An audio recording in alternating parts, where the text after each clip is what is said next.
So, Carlos, a big question I get asked a lot from parents that I speak to of aspiring football players is, especially ones that are in the grassroots system. And, they really want to try and maximize the chances of their son or daughter getting into the academy system, into the pro club system. They ask me, what's he got to do to stand out? What are the scouts? If let's say there was a scout from a pro club coming to one of their games, what are the main things that they're actually going to be looking for to, for a player to sort of command their attention for a pro club trial? Yeah. Right. Before I answer this, I'll tell you that obviously a lot of clubs recruit differently. Okay, so I give you an example. Some clubs go for on a physicality straight away. They just want big boys, and obviously everything else they look at. But there is certain clubs where they go more for the technical side of players, and sometimes across the year it might differ. Depends what they've got in the building. Depends what's going to exit in the building. So a lot of the times, to answer this question, it can be quite general as such. But what they will look at along the things that I just alluded to is obviously technical ability. Okay, the technical ability, your first touch, the way obviously someone controlling receives the ball. Obviously, they're going to look at that ability to have quality passing and quality distribution on a ball. That's without a shadow of a doubt. Athletes, are they athletes? Do they move well? Are they explosive? Speed, body strength, body mechanics. I mean, what are you looking at in terms of, are they late maturers? Are they early maturers? Do you know what I mean? Like that sort of predetermines what the club's looking at. Game intelligence. This is a big thing. When do they make decisions and how they make decisions? Okay. Do they scan? This is a big thing about, I mean, for years it's been going on. I mean, back in the day we used to call it pictures. Have you got the pictures? But now scanning is a big thing. Like scanning before, scanning during, scanning after. What are they doing off the ball, on the ball, in transitions? Do they make good decisions in the right times? And are they actually have a great awareness of their positional play? Because a lot of players, what they're looking at, well, what do I do on the ball all the time? But thinking when we're watching you off the ball too. So it's one of the biggest things. And obviously, do they have that, that massive X factor? And then, which is we call a lot of times, do they have the mentality? Do they have the work rate? Do they work hard for the team? Do they work? Do they want the ball? Are they confident? How they communicate with their peers? So all that encompasses really the basically the general rule of a scout, what they're looking for. But ultimately, they're looking for gems, aren't they? They're looking for, do they have something? And sometimes you find them because they are out there. Sometimes some of them go under the radar, and sometimes they might not be ready at the moment. Sometimes they develop different ways, and it's very difficult. I think sometimes to pinpoint exactly what they're looking for, it's quite hard. But ultimately, good players make good players, and ultimately you'll see them flourishing.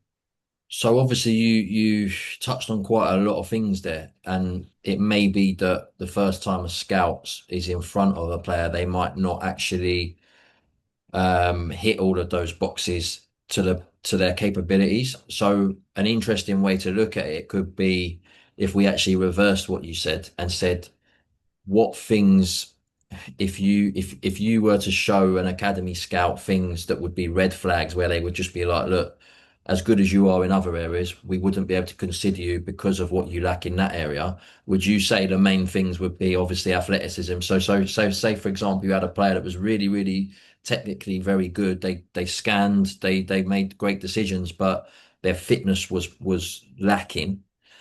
Would that be an automatic red flag where you would say, look, we just wouldn't be able to take you in?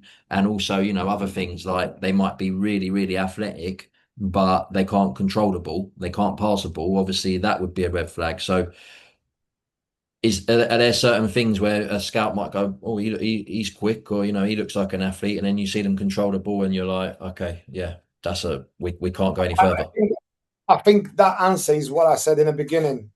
Is basically what the club look for. Like I know several clubs, and I'm sure you do too, where they're not bothered about how technical these players are. Are they a profile? And if they are, they can then tidy up all the technical part when they are in a building. There's other clubs where they wouldn't even look at these players. It doesn't matter how big they are; they just wouldn't even look at them. Right or wrong? Okay, as I say, who are we to judge?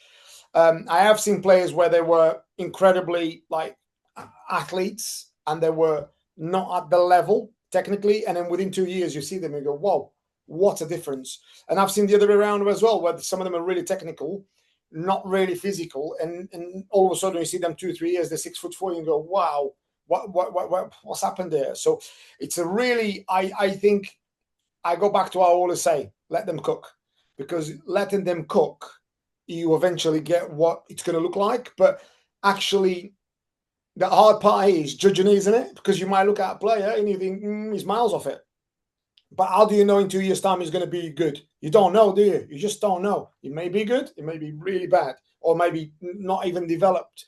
But to answer that properly, I would say I think one of the biggest things is, like, say, if you look at the probably top 6 7 clubs in the country, Cat ones, they're not just going to look for profiles, right? Obviously, that profile might be a factor, but they also want to, are they technical? Do they understand the game? Are they good? Are they good kids?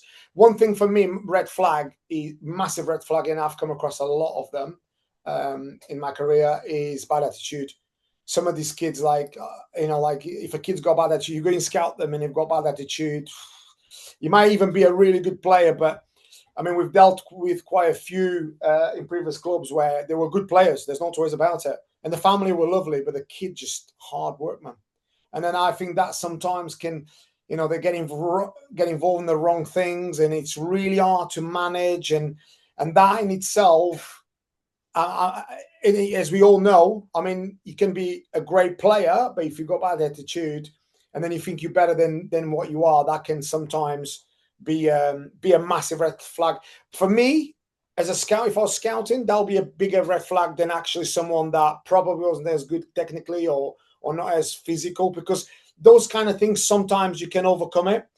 And you can say, like, obviously, bad attitude, you can also overcome it. But if that is already ingrained in you and that's how you are and that's how you're going to be, I'm not sure about that one. One of the things I would advise young players to do as well is, when this is probably a habit that a lot of kids have in grassroots, is like almost like judge their actions through, like, for instance, if they make the bad pass, they'll go, oh, or if they miss a goal, oh, and it's like the end of the world. So a lot of obviously the psych corner, we look at this. So I definitely advise to snap out of that, because at the end of the day, you want someone to go out, go again, make a mistake, go again. That's what we look for.